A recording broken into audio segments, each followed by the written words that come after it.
Hello everyone, welcome back to your English class. Let's watch how European power established in India in this module.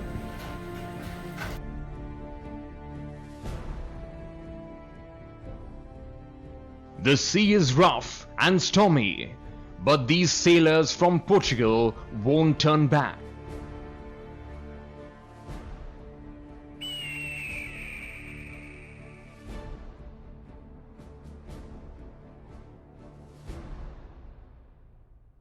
They are on their way to India to buy spices and then sell them in Europe, which will make them rich.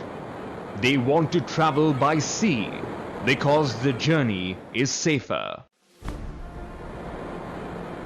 The land route is an old route, but very dangerous due to wars in the Arab lands. Finally, India at last.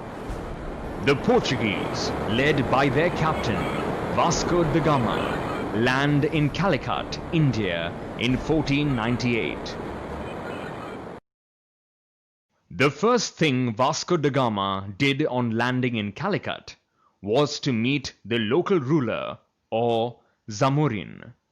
Let's listen to what they said. What is the reason for your visit? Your Highness, I have come from Portugal and wish to buy your famous Malabar spices. I request permission to trade here. What will we gain in return? I will give you a lot of money for your spices, and once I sell them, Malabar spices will become world famous. Very well, permission granted. All that you saw took place many years ago. Would you like to know what happened after that? After that, the Portuguese became the first Europeans to carry Indian spices abroad and sell them. The Portuguese made a lot of money and their country became rich. Soon, other Europeans like the Dutch in Holland, Danes in Denmark, and the French in France heard of this, and they too landed in India to trade in spices. Meanwhile, in England, some traders formed a company called the East India Company.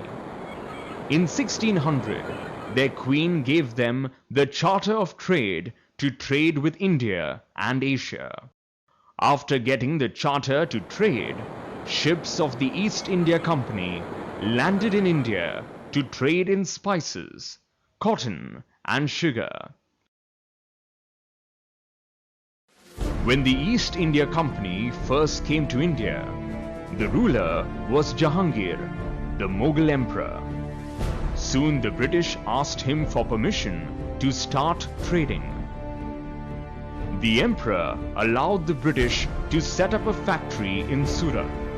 This factory was actually a warehouse where they could store goods. The other European traders were angry. They did not want to share space with the British. It led to fights and wars amongst them for a long time. The Danish, Dutch, and the Portuguese lost to the British. They were left with just a few settlements in India. The French were the most powerful rivals. They fought three bitter wars, called the Carnatic Wars, with the British that lasted from 1746 to 1763. At the end of these wars, France was left with two trading posts, Pondicherry and Chandanagar, and the British became the main trading nation in India. In this lesson, you learnt the Portuguese led by Vasco da Gama were the first to land on Indian west coast at Calicut in 1498. The Portuguese gained permission from local ruler Zamorin to trade in Malabar spices. Other foreign sailors such as the Dutch, the Danish, the French also came to India to trade in spices. In 1600, the Queen of England gave the East India Company the character to trade with India and Asia.